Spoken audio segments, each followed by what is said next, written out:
Hey there guys, welcome back for another Mortal Realms Monday magazine review. This week, taking a look at issue 66 of the Mortal Realms magazine.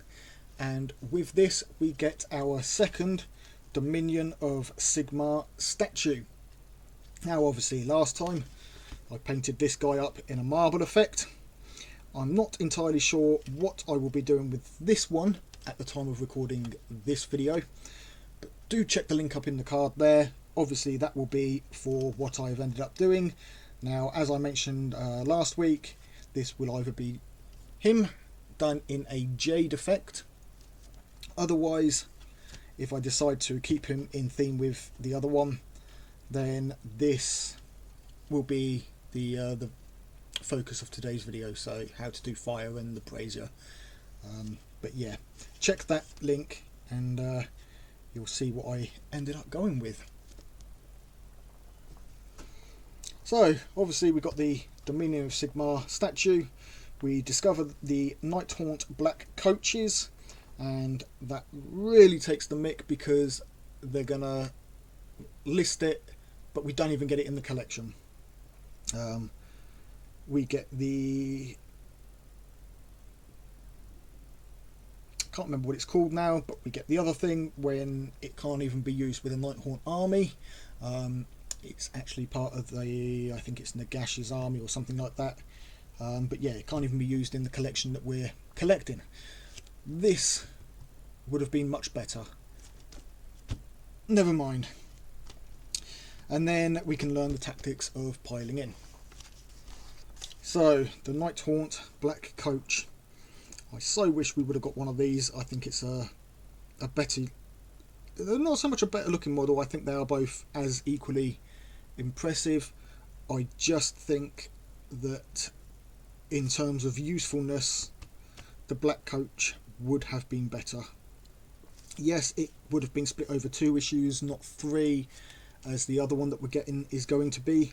But that means that they could have split, you know, they could have put something else in those 2 issues, maybe another set of judicators, I think they were called, the guys with the crossbows and the bows. But yeah, we could have got another squad of them instead, and the black coach, I would much have preferred that, but there we go. Anyway, black coaches are funeral carriages that come from the underworlds in the realm of death. They ride to war alongside the Nighthaunt processions, spreading ruin and mayhem in their wake.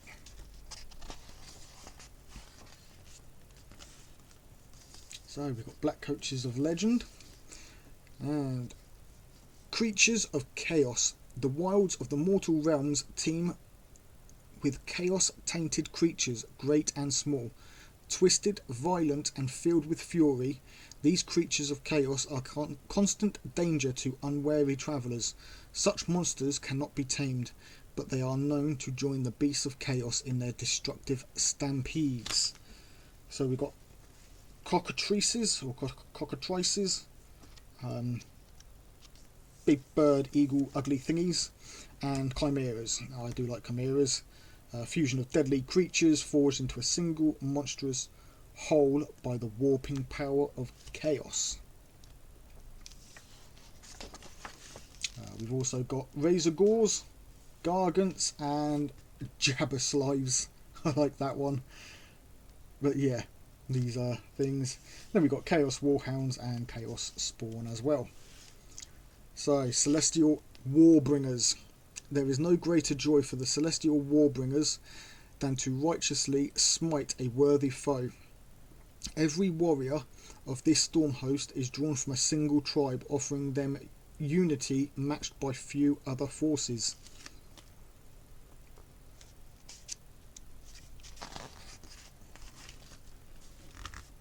We have the fate of the mortal realms. The celestial warbringers are renowned for their seers.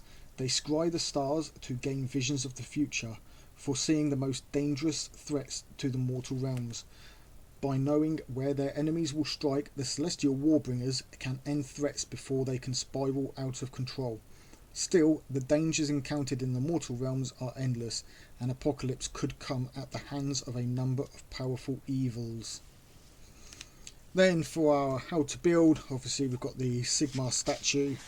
It's going to be pretty much the same, or exactly the same as the last issue that we had with this guy, and then the 2 fire braziers as well. Then we've got the how to paint. Now obviously again, this as far as I can tell is the same as last time, you know, in stone and whatever, and the same with the braziers.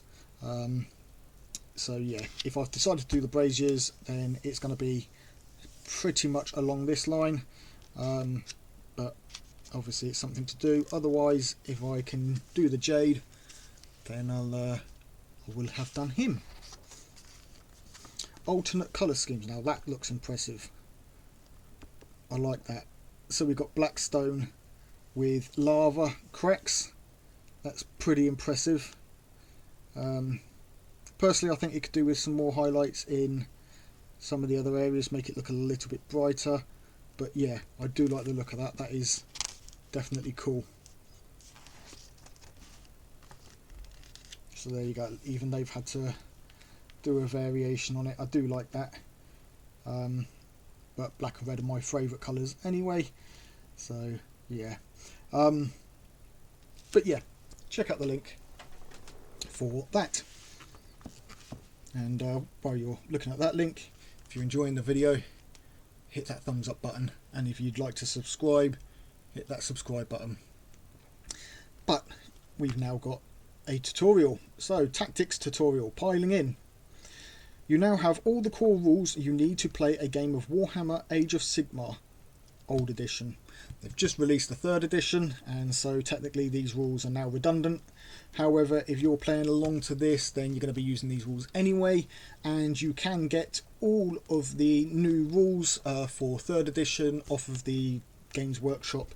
I think it's their community website, for free anyway. So you can go there, get that, and it can't be that much different between what we're learning now and 3rd edition. There may be a few extra steps, maybe something slightly different, but the basics are going to be pretty much the same. But I would suggest carry on learning with the magazines. Once you're done with the magazines, you know, once it's all over and you've played a few games, you're used to the rules, then go and look at the 3rd edition rules and see about changing there. Otherwise, if you wanted to, you could switch, forget everything the magazines have told you, and or use what you've learnt so far as a basis, and then go through the rules from there anyway. But yeah, so we got piling into multiple units as part of the piling in rules, and piling in to reach objectives. So obviously we've got the rules for these. Then we've got our battle, Blood on the Wing. Actually has always been a place of danger, excitement and passion. However, the recent battles in Batar have been particularly violent. Noble Stormcast Eternals and cold-hearted Nighthaunt alike have found themselves lost to a deep fury. The source is a long-forgotten evil locked within a storm vault. So we've got the Hot Blood Assault. And we are looking at 4 battle mat again. Now this is interesting. So we've got our 4 mats, 1, 2, 3, 4, 9-inch from along the long edge to set up. And then what they've done is split this mat in half and placed, or corner to corner, and then placed an objective where the lines intersect. And the same with mat 2. And then a 3rd objective is right where all 4 mats meet at the corner. And again, the armies for Nighthaunt and Stormcast are 2 choices from the heroes list and 6 choices from the troops list. So we are pretty much now playing full-size battles. I don't know what the points cost would be around, but I'd say probably around 1,000 points looking at this. But yeah, so we are definitely playing full-sized games now with the formats. Right, moving on to next week, issue 67. We get the Sacrosanct Champion Asterius Stolbright. Now I did ask last week if any of you guys know if the Sacrosanct Champion it's just a generic thing, and this one happens to be called Asteria Soulbright, but I can paint her up and still use the rules. Or if she is a Goldie Boy special unit, similar to how Marnius Kalgar is Ultramarines, is she part of these, or can I paint her up differently? At the time of recording this, I've not seen any replies in the previous video, as obviously that hasn't been up yet. So I will ask again. If she can, let me know down in the comments if she can be painted as a Celestial Vindicator. If she can, then that is what I will do for next week's video. If she can't, then obviously I'll paint her up probably as she is here. Then in issue 68 we get some Bladegeist Revenants, so there'll be some fun guys to paint. And yeah, that's the end of today's episode and issue. So once again guys, if you've enjoyed the video, hit that thumbs up button. If you're not yet subscribed, please hit that subscribe button. Let's see if we can get me to 500 subscribers within the next few videos, or at least before the end of Mortal Realms. So we'll set that as the goal before the end of the Mortal Realms series. Let's see if we can get me to at least 500 subscribers. So from this issue onwards, that gives us, we now 66, 14 more issues to get me up to 500. So 14-ish weeks, give or take, to get me up to 500 subscribers. Let's see if we can do it, guys. Help me out. But until next time, take it easy, keep painting those minis.